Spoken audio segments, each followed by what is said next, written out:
And we're live. Hello, book lovers. Welcome to the 142nd episode of Authors Love Bookstores, broadcasting here on a mighty blaze. I can't believe 142. That's wow, it blows my mind every time. My name is Kimberly Hensle Lowrance. I am your host today. If you're new to A Mighty Blaze, welcome. We are very happy that you're here. We are a group of volunteer creatives who host online literary events to support books, authors, booksellers, and the wider publishing community. Here on Authors Love Bookstores, my co-host, Joe Moldover, and I bring you conversations between authors and their favorite indie booksellers to shine a light on storytelling, creativity, and these small businesses that enrich and bless our communities. So let me get right to our guests. We have two today, and we are very lucky to be joined by them. So we're being joined by author Rea Frey. And I said it wrong, didn't I? All right. It's all right. Trust me. I told you this happens to me every time. I literally have a pronunciation key right here. And I said it right every time until we got on the air. Literally. Yeah. This Rea Frey. It literally happened. I told my parents, it's not your fault. So actually, our audience, I was just talking about how this is like the nightmare. Like my nightmare is, no joke, my nightmare is mispronouncing someone's name. It's so important to get names correctly. So, okay, let's start over. I can feel my face turning red. It's still not a big deal. So Rea is with us today, and she is the author. She's the award-winning best-selling author of a number of books and in a number of different genres. Domestic suspense, women's fiction, nonfiction. We're going to talk about that. Her latest book is The Other Year, which is out now, which is out this week. Yes, yesterday, the official launch. And in addition to her writing, she is the book doula, which I love that. And she helps authors birth their books into the world. And we'll talk about that as well. We are also joined today by DZ Violet. DZ is the co-owner of Novelette Booksellers, an indie bookstore that opened last year in East Nashville, Tennessee. Novelette is a queer-owned bookstore that aims for a positive, welcoming environment fit for all bookworms of all ages. And in addition to their work as a bookseller, they are also a musician. So, yeah. And your band is called Sad Baxter. And we have links to the band that we'll put underneath as well. So it's always fascinating when you find people who have multiple artistic roles they are balancing. So welcome to you both. We're really, really happy that you're here. Mispronunciations and all. Thank you. Let it go. It's totally fine. To our audience, if you have questions for our guests, we'd love to hear them. Please post them below in the comments, and we'll get to as many of them as we can during the broadcast. Okay. Rea, let's start with you. Tell us about Novelette. When we invited you to be on the show, this was the first bookstore you said you wanted to talk with. What is it about this bookstore that's so special to you, to your community? Let us hear. Absolutely everything. I mean, again, I live in Nashville, and there's usually, there's only a few token bookstores in town, the bookshop in Parnassus, and Novelette's very close to where I live. But when I walked in, it just feels like a different type of bookstore. It's so inclusive. I love the selection of books. The ambiance is great. And I just loved the vibe. DZ was so welcoming, and it's been a great place. My daughter, I have an 11-year-old who loves to read, and every day she's like, can we go to Novelette? Can we go to Novelette? She just loves it so much, and it's such a great place. So you mentioned that the store feels so welcoming. It felt different. How does it feel different from other bookstores? What is it about Novelette that feels different? I mean, just from a visual standpoint, it is so bright, so colorful. But I think the selection of books, I mean, again, the inclusivity of really representing all writers, all genres. There's no, I don't know, it's a very small space, but it's curated so perfectly, I think, for discovering new writers and maybe genres that you haven't read before. So I love it. I think it's such an eclectic mix of books, and it's become my favorite. I absolutely love it. Wonderful. Thanks, Rea. So DZ, we've had bookstores on this show that have been around for over 100 years. Ooh. But you were in the select group of really, really recent bookstores, like you're a year old, right? Just about a year old.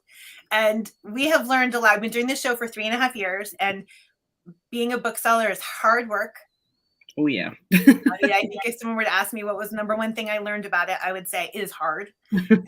So what inspired you and your co-owner Jordan to open a bookstore? What was it? I think really for the two of us, we just kept always coming back to books in our friendship. Books were one of those things that we always shared with each other. We could never wait to talk about books. It was always so exciting and never letting up. And, this was right before COVID really hit the country and started shutting stuff down. Jordan came to me with the idea of opening Novelette.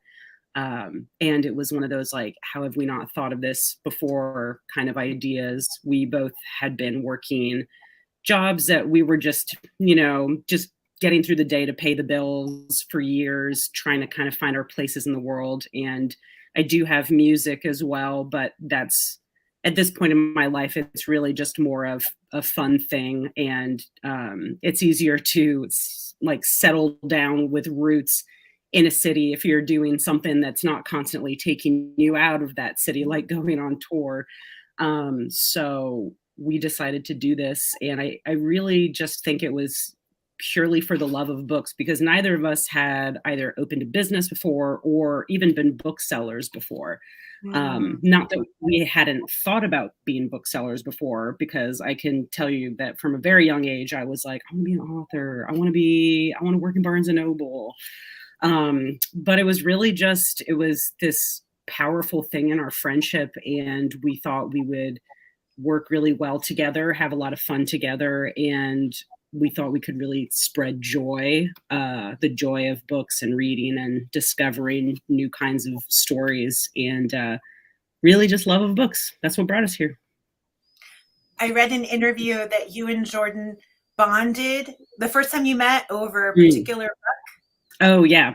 So when we first met, Jordan's partner is Brian Weaver, who is like a chef in Nashville. He owns Redheaded Stranger, which is a very popular kind of like Tex-Mex taco place in town. So good. But he also is part owner of another restaurant that I used to wait tables at. And when Jordan came to visit him one day at work, I was serving her and she was reading Middlesex by, and I never say this guy's last name right, Jeffrey Eugenides, I think. And that was a book that I really loved, and she was kind of meh on it. So we just got right into talking about it right away. And it was so fun and easy to talk to her about books. And yeah, it feels perfect that our first conversation was about books, and here we are years later.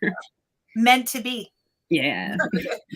So just to our audience, any books we mention, we're going to find them on the Novelette website and put the link below so you can go pick them up if you haven't read Middlesex. I love that book. Another book that you should be reading is The Other Year.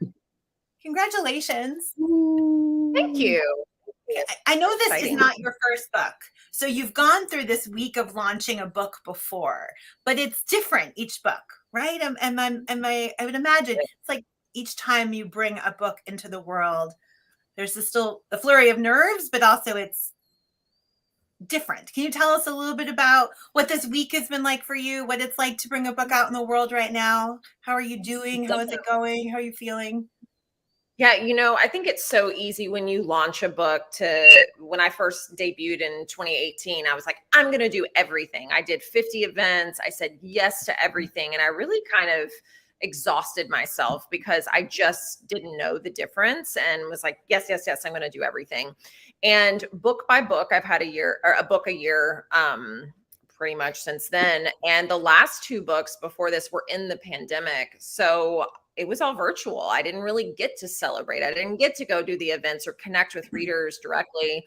So this is the first book since 2019 that I've gotten to really curate a tour and events that feel good to me. It's more spacious. I'm not killing myself. I'm still doing a lot of stuff this week, but I'm really spreading it out into September and October and November and giving myself that downtime in between and just saying yes to things that I really want to do, like this, and not worrying so much about sales or the outcome and trying to enjoy the process and really celebrate it. I think it's so easy for authors. A lot of us are introverts and we really do just like the writing. So the launching can bring a lot of anxiety and nerves. And this time I'm just enjoying it. I'm enjoying every single moment of it.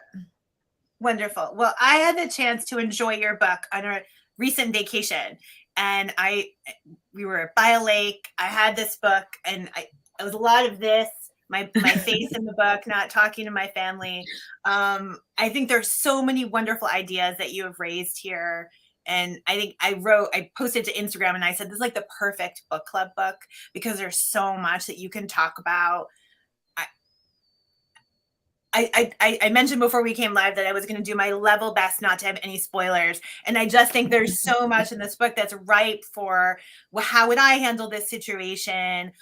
Is this how would I think what would happen? Do I agree with this character? There's such a rich book here. So tell our audience, Rea, about The Other Year. What is Kate's story?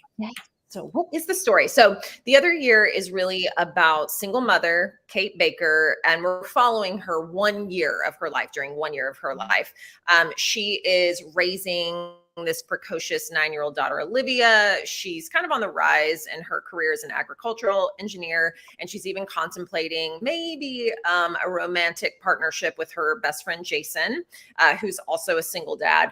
And when the book starts, Kate is taking her 9-year-old daughter, Olivia, to the beach. They go there every year. Her daughter is so excited on the first day of beach vacation. She darts into the water. There's a red flag. The mom gets a text message from her ex-husband, looks down for a second. When she looks up, her daughter is gone. And this is where this book is kind of a new genre for me. It's a little bit of magical realism in that the book splits into two parallel journeys or two dual timelines. So you almost get two stories in one. And we follow Kate for a year of her life. So in 1 year, again, she's navigating daily life. Her daughter pops right back up to the surface of the ocean and everything goes on as normal. And in the other year, her daughter does not resurface and Kate must grapple with losing her only child. So there is a lot that goes on in both stories. And I think when I wrote this or when I came up with the idea, I just wanted to ask myself, like, do we always end up where we're supposed to, no matter what? Or if the worst thing happens to you that can possibly happen, do you end up somewhere else completely? And that was it was a hard question to answer and an emotional one, but really fun to kind of put that on the page.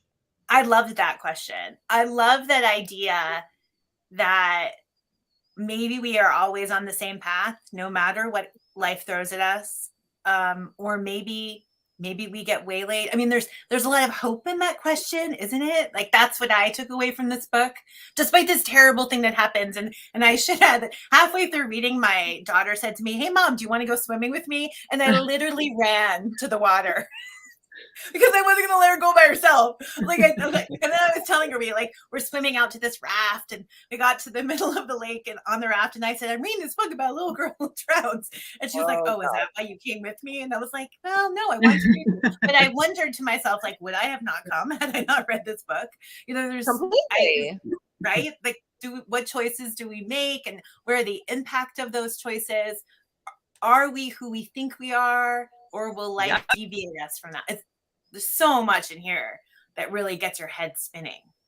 I loved the parallel timelines. Now how did you come up with that idea? Because that is such a smart idea. I mean, I'm a child of the 80s and 90s. So there was a movie, Sliding Doors, that came out, I think in the 90s with Gwyneth Paltrow. And I love, number one, writing about what if questions. I love putting my characters in like very strange situations or morally questionable situations and asking, like, well, what would I do in this situation?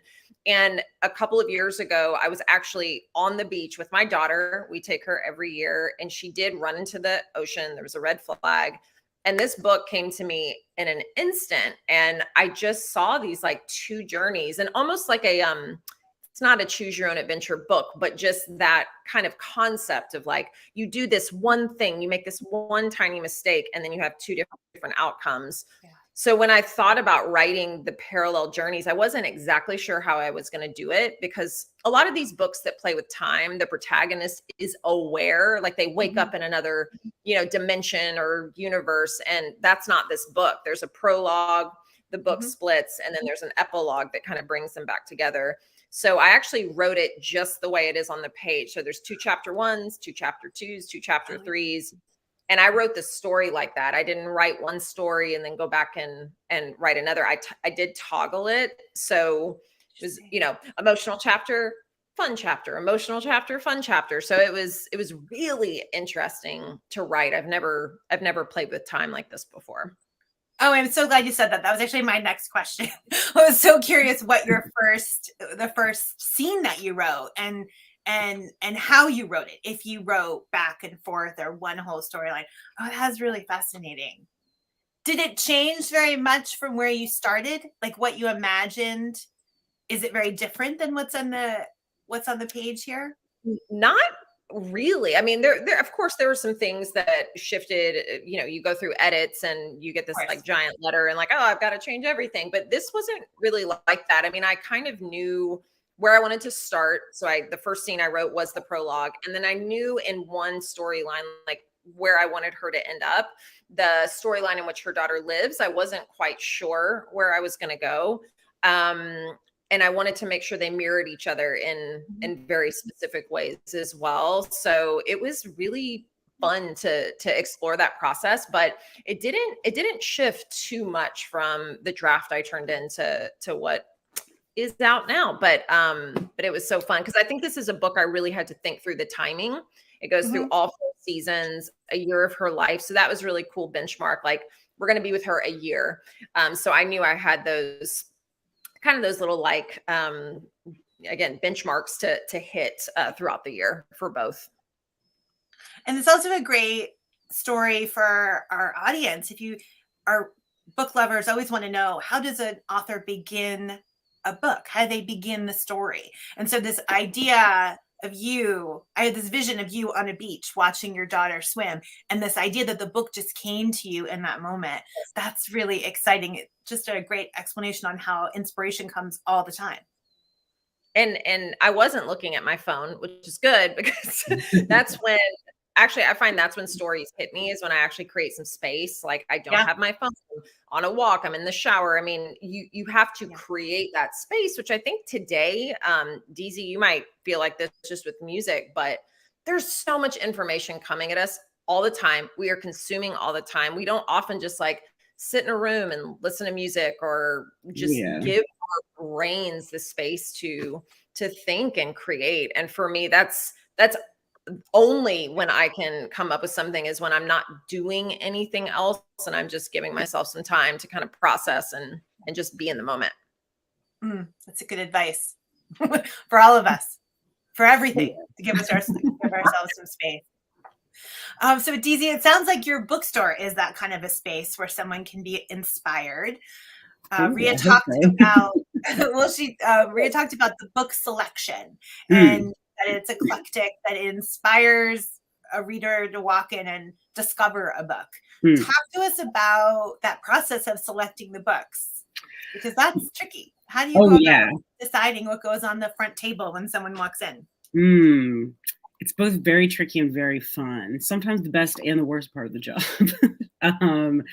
Really, we just, Jordan and I picked the books just based off of really what we're interested in reading. And we both read pretty diversely and are always pushing ourselves to make sure that we're reading as diversely as possible.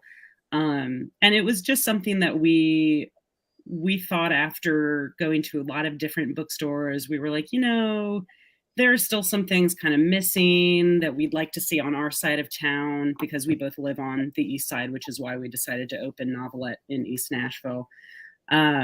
So we're just always doing research on, the books that are coming out the next 6 months to a year, and really trying to find out like what are the stories that might fly under the radar because, maybe they're not written by a slim, white, cishet, able-bodied person, and just really try and highlight those voices.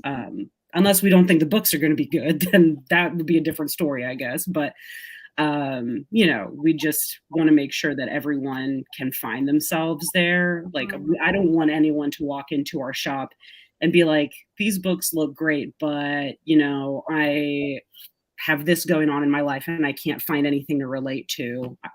As someone who comes from a big place of privilege, I can find myself in many books, and I can only imagine how difficult it would be to not feel that way.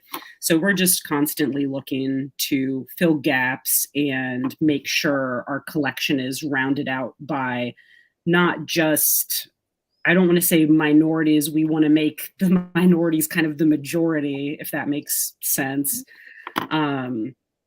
But yeah, just a lot of research and a lot of passion, and a lot of paying attention to, who the authors are, what the stories are about, who the stories are about, and how this can help inspire people, help people feel that they're able to relate to someone, etc.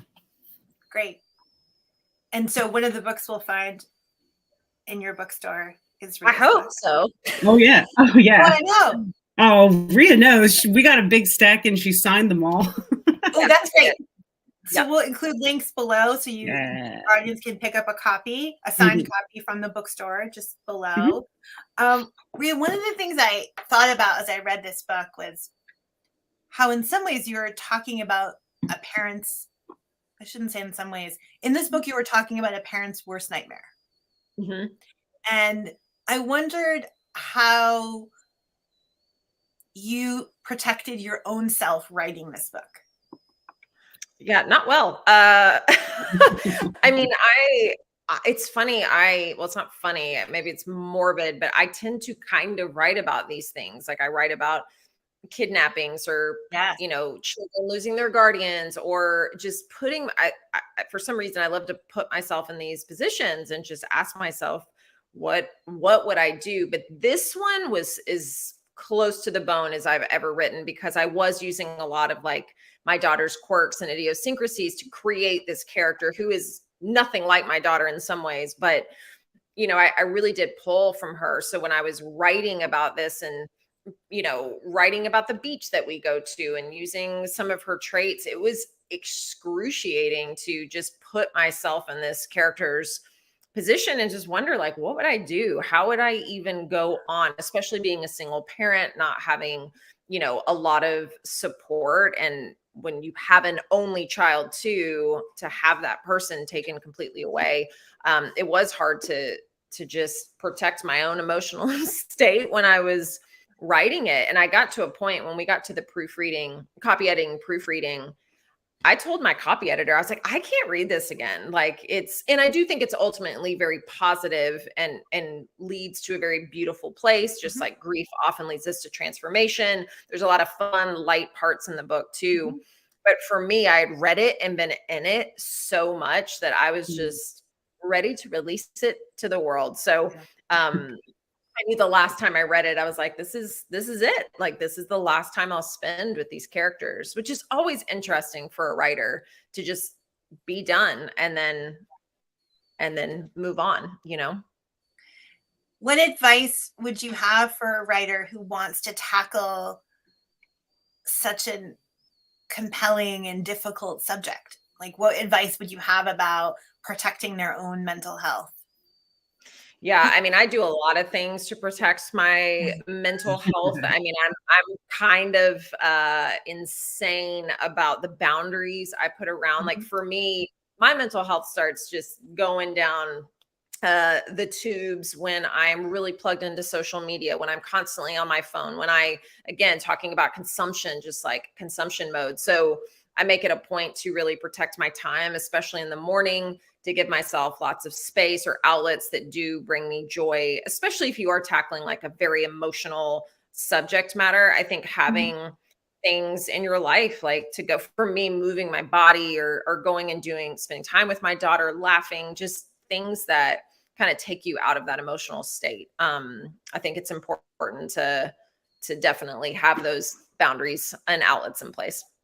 And thank you for sharing that. And I want to add that the book definitely is balanced. You talked about how there are lighter moments, and you do a really beautiful job showing Kate's many relationships with her mother, with her daughter, with her ex, with her friends. So there are these lights in the book that balance out this very hard situation she's in. I don't want to scare anyone away from reading it. So I just want to point out that there definitely is, there are places in this book to hold on.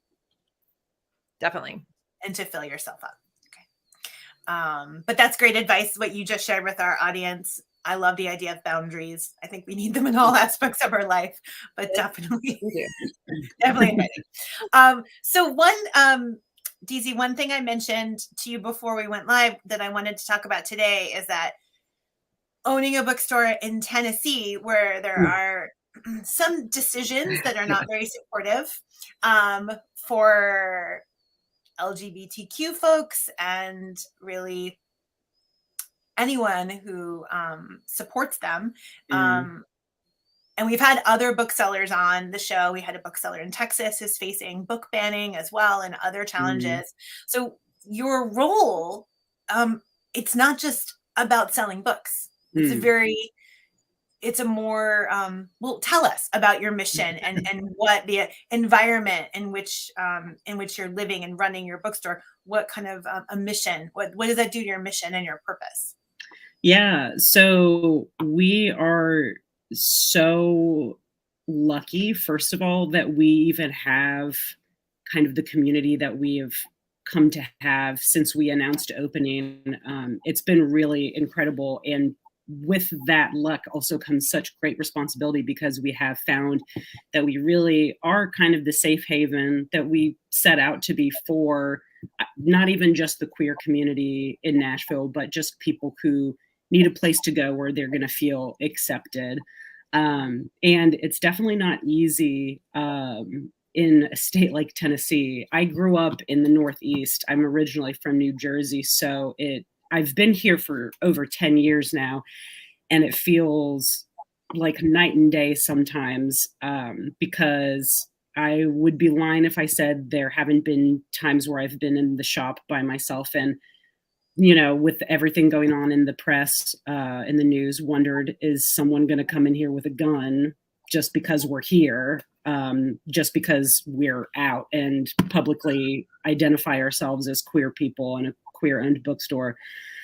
And, you know, that is such the unfortunate reality of our country right now, that we have to worry about anything like that. But we have such this little pocket of joy in our bookstore right now that it is really nice, because for the most part, we don't experience any of the negative anything from the outside world. It really feels insulated. You come inside the shop and you are in a safe space. The walls are just blocking out everything else. And maybe this is me being delusional as one of the owners, but I don't think so, because I am always very, very anxious about everything, and definitely worry about my safety and the safety of the people who come and shop at our space.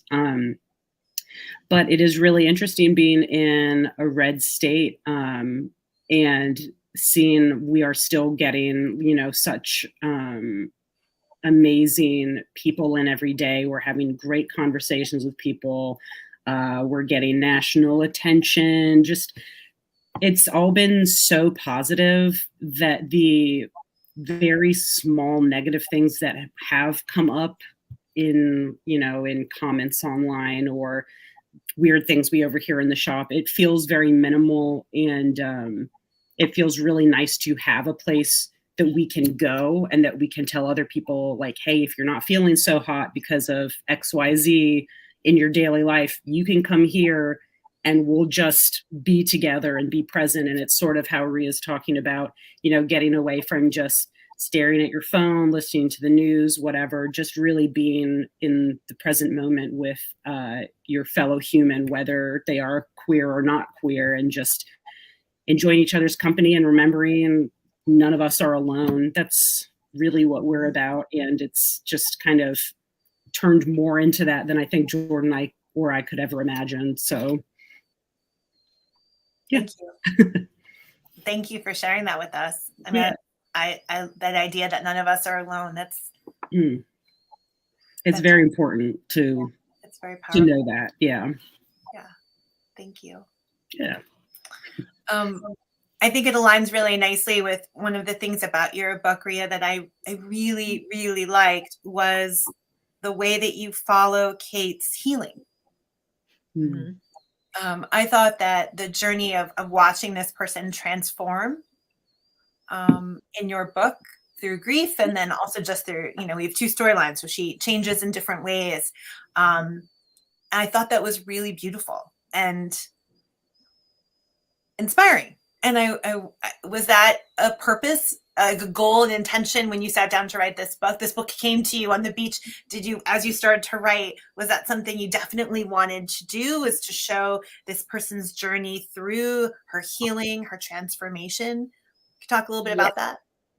Yes, I've obviously not lost a child, but I've been on a pretty intensive healing journey myself for the past few years. And again, I think grief, not that this book is all about grief, it's just one piece and part of it, but I think it's kind of really easy to bypass that on the page sometimes, because we want to entertain and we want to, have drama or happiness or romance, but it is a part of life. People do lose their partners, their children, and it can often be very cathartic eventually, but it can lead to a very intensive transformation, shedding, letting go, healing, and it is part of life. So I wanted to showcase that because I think one of my biggest things as a parent, I think it's so easy to not zone out, but just kind of like you take everything for granted. You take your kids for granted. You take your time for granted. You get, there's a lot of instances where Kate and her daughter are bickering about how messy her daughter is. And just like the little naggy things, and that could all be gone in an instant. So my big takeaway from this whole book was just like, love your people and just being a little bit more present and being a little bit more grateful and aware. It's helped me with my daughter even.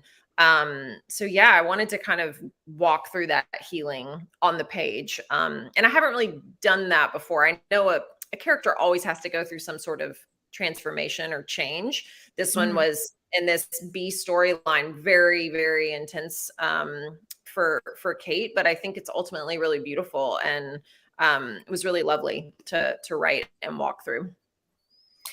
In your author's note, you talk about how you had sort of fallen out of love with publishing, and you weren't so certain about your future.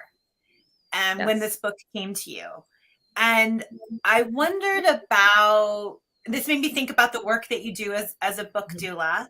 And I wondered if you could talk a little bit about how you found your love again for storytelling, for writing, and what you do as a book doula. I mean, I love that name. That sounds so positive and wonderful. Can you talk a little bit about the role that you play helping authors bring their books to life? Definitely. So I've been in this publishing game for a long time. I have 11 books in total, but I think, and I think it's just so easy to romanticize it. Like, oh my God, you have books out. It's so great. But, I went to school for writing. We can talk about writing stories all day, but I never once in the 4 years I was in college a million years ago had a class on publishing, on the business of publishing, on how to build a career, how to pitch myself, how to get paid, how to build a really robust career. It was kind of treated like oh, you're going to be a starving artist, or this is a hobby. And I quickly realized I had a book published when I was 22 years old, and it was a nightmare. The publisher was a nightmare. I got taken advantage of. And I realized I was in such a rush to be published that I did not understand anything about the business. So I actually took the next however many years and learned everything I could about publishing behind the scenes. I worked at a literary agency. I became an editor. I became a ghostwriter, and just wanted to understand it all. So when I went back to it, I actually pivoted to nonfiction and could get a book deal, but then the sales still weren't great because I didn't understand how to build an author platform. So I was like, man, I can write books all day long, but I'm still not getting to where I want to be. So I really kept learning and chipping away at it. But at the same time, I started helping writers just very organically. Like, hey, you want to be published?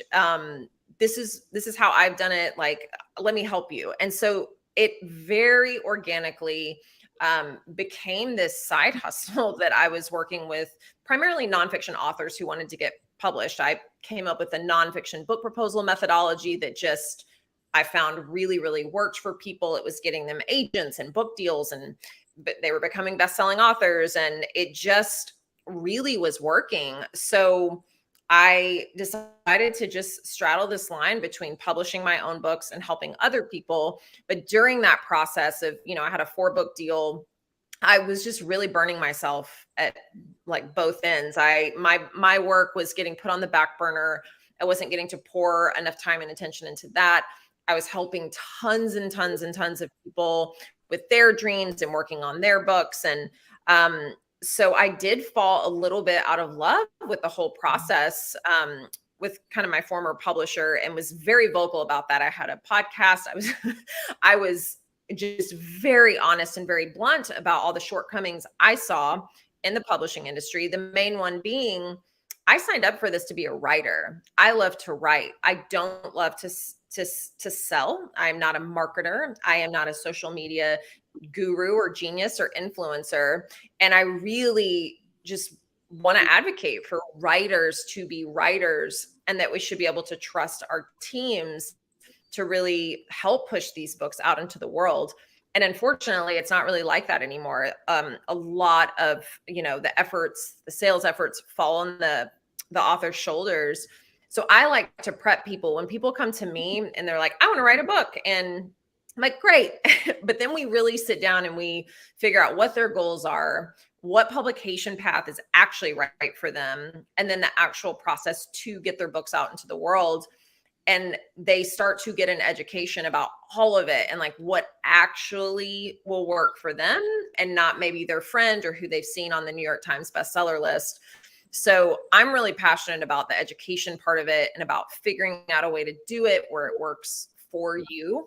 And yeah, it's beyond rewarding to like see all these people come to me with concepts and they walk away with these fully fledged books or book deals, or if they decide to self-publish their books, and they actually know what to do, what to expect, and kind of can go off into the world and maybe teach other people one day. It's very cool. That's wonderful. Thank you for sharing that. I think a lot of our readers and audience don't really understand how hard it is to bring a book to life, how many hurdles and gatekeepers you have to work your way through, and just how challenging it can be to package yourself and navigate the very changing world of publishing, and that there isn't someone holding your hand. You're gonna have to figure it out. So that's an exciting hustle that you have. Yeah, it's so fun. I mean, that's absolutely true about the holding your hand. I mean, that's why I kind of was like, yeah, I'm kind of like a book doula, because I'm like with them for the whole process, like often their books are out into the world, and that can be a very, very long stretch of time, especially if you want to write more than one book. I mean, I think again, we romanticize it and we only really hear about these like amazing book deals or huge wins, but 99% of this industry is rejection, and which is kind of cool in a way, because all you need is one yes, but I think we need to start being honest about, as authors, like what we would like to see and what really matters to us. And because nothing really exists without our stories. But we often just like kind of sit back and hope to be chosen or hope it all works out. But I think we need to really understand what we're getting ourselves into and learn how to advocate for ourselves. I have a quote from you. I can't remember where I found it. I'm sorry. But you said, writing isn't just a craft, it's a business. Once I understood that my book is a product to sell, everything clicked.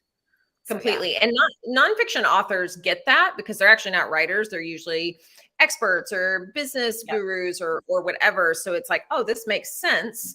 But for fiction writers, we don't look at this as a business. I know, like, I could count on one hand how many authors actually know how many books they've sold, when they're going to get paid. Like, they don't even want to know. They're like, no, I don't want to look at my numbers. I'm like, but it's a business. You have to go into it understanding all aspects of it.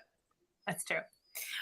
Speaking of businesses, DZ, I'm wondering what books are popular in the bookstore right now. So if I were to come in your bookstore and I say, oh, I just read this amazing book called The Other Year. I need another read.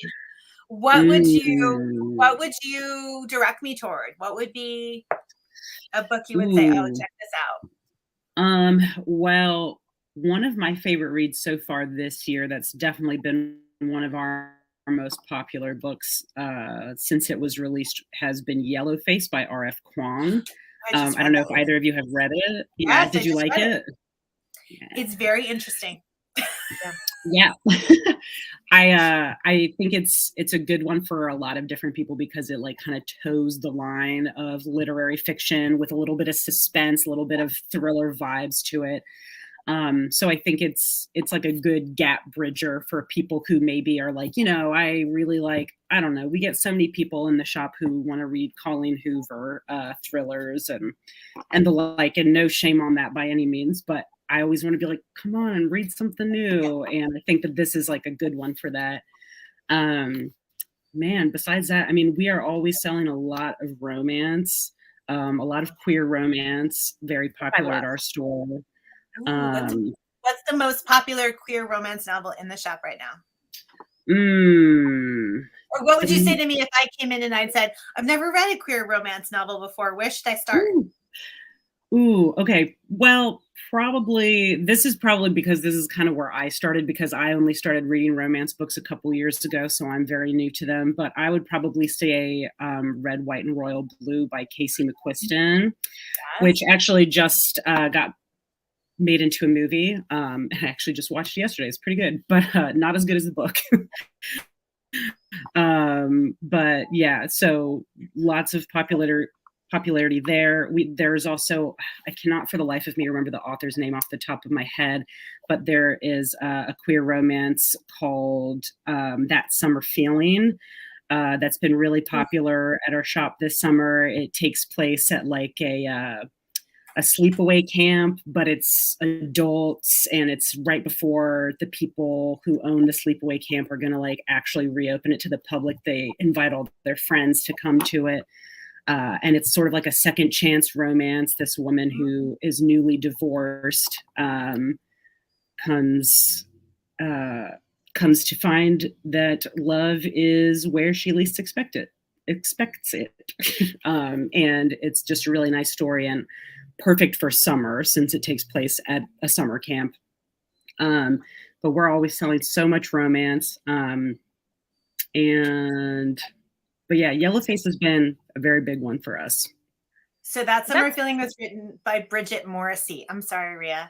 And we're going to put the links to all the books you just mentioned below so you can pick them up from Novelette. Rea, what were you going to say? Oh, yeah, that's what I was going to say. That's what I love so much about this bookstore is I will go in and I'll ask Jordan, like, okay, I'm in a thriller rut because I read a lot of typical thrillers just because I write thrillers as well, or I'll read in my genre, like emotional women's fiction. And I'm like, I want to read something out of my comfort zone or something that I wouldn't normally reach for. And she always has like she's like, try this and this and this. And, but I love because I hadn't read a lot of queer fiction and I freaking love it. And you can't go into just any bookstore and have that front and center and celebrated like it is a novelette. And I just, not that that's what it's all about, but I love the selections and just, I get read and try so many different genres, you know, that aren't in every bookstore. And that's what's so cool. And my daughter too, like she loves graphic novels, but there's just such a cool array from her to choose from. And it's her go-to bookstore. She just loves it so much. Rea, what are you reading? What's on your bedside table? So I just finished, because I love her so much, Annabelle Monaghan, who's a newer writer. She wrote this book last year called Nora Goes Off Script, and she just came out with a new one called Same Time Next Summer. And she's just such a delightful writer. And then I'm reading the new, speaking of thrillers, the new Megan Golden book, Dark Corners, which she's a great writer. I've followed her forever. And it's almost like a sequel to one of her other, she's using the same character from one of her novels.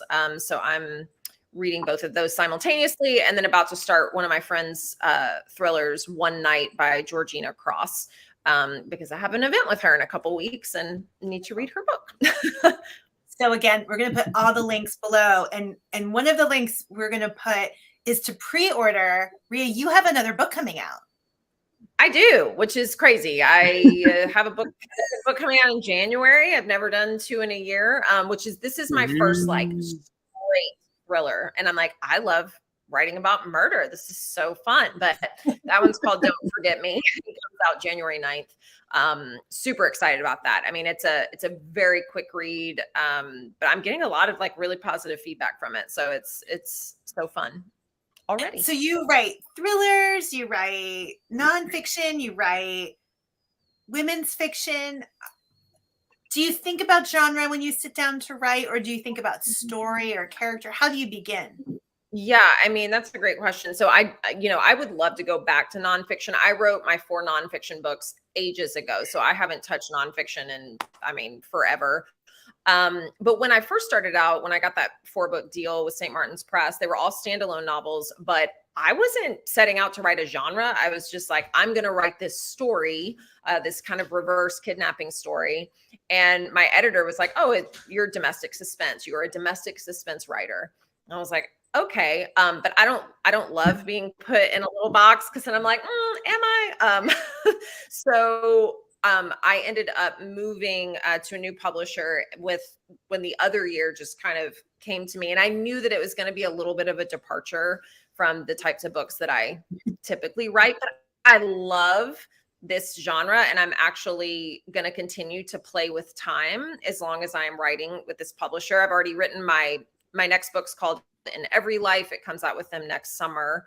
And then for the thriller, I love like dark fiction. So I'm kind of like in these 2 boats right now, or 2 genres that I'll probably stay in and just see if I can kind of build both of them simultaneously, because why not?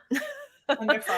Well, we included links to your website and your social media, both the stores and yours, Rea. So definitely, to our audience, like sign up, follow, so you know about all of these books. We just heard 3 books from Rea that are coming out in the next like 18 months. I need to go lie down. Like I don't know how you did that. Wow. That's crazy. Definitely check out The Other Year. Again, if you have a book club that's looking for a book and you want to like sink your teeth into something and really talk about big questions about parenting and love and forgiveness and grief and healing, pick this one up. Definitely. Yes, please. From Novelette, link below. So DZ, our last question always goes to the bookseller, and I should have given you the heads up beforehand, and I did not, so I apologize. You're good. But, we always want the bookseller to answer this question. Okay. Please finish this sentence for us. Running a successful bookstore is part hard work, part luck, and part what else? Non-stop chit chat. Non-stop. Oh, that's a new one. It is a lot of talking, isn't it? It's so much more talking than I ever thought it would be. I'm only saying that as a massive introvert. Totally. It's good, but that is a lot of the business. Yeah. Talking with people. Oh, yeah. Excellent. Well, we're grateful that you're talking with us today. Thank you both for making time for Authors Love Bookstores. To our audience, if you liked today's show, and we certainly hope that you did, please subscribe to A Mighty Blaze on Facebook to get notified about all of our other events. If you're not a Facebook person, no worries. You can hop over to our website, amightyblaze.com, to sign up for our newsletter. It goes out once a week and gives you the rundown of all of the upcoming shows. And if you've been watching the show for a long time, you know that Joe and I have been working on this goal of hosting a bookstore in every U.S. state, plus Washington, D.C., and Puerto Rico, and Canada, and the United Kingdom. And we have our last state, our last one. It's coming up on September 6th. Finally be going to the great state of Oklahoma. I don't know why Oklahoma has been so elusive these past 3.5 years, but finally Joe has lassoed a bookstore and an author. And we hope you'll be with us then September 6th at 4 p.m. Eastern time, right here on The Blaze. Until then, you should definitely pick up Rea's book and check out Novelette online. And of course, until we meet again, be well and keep reading. Thanks, everyone.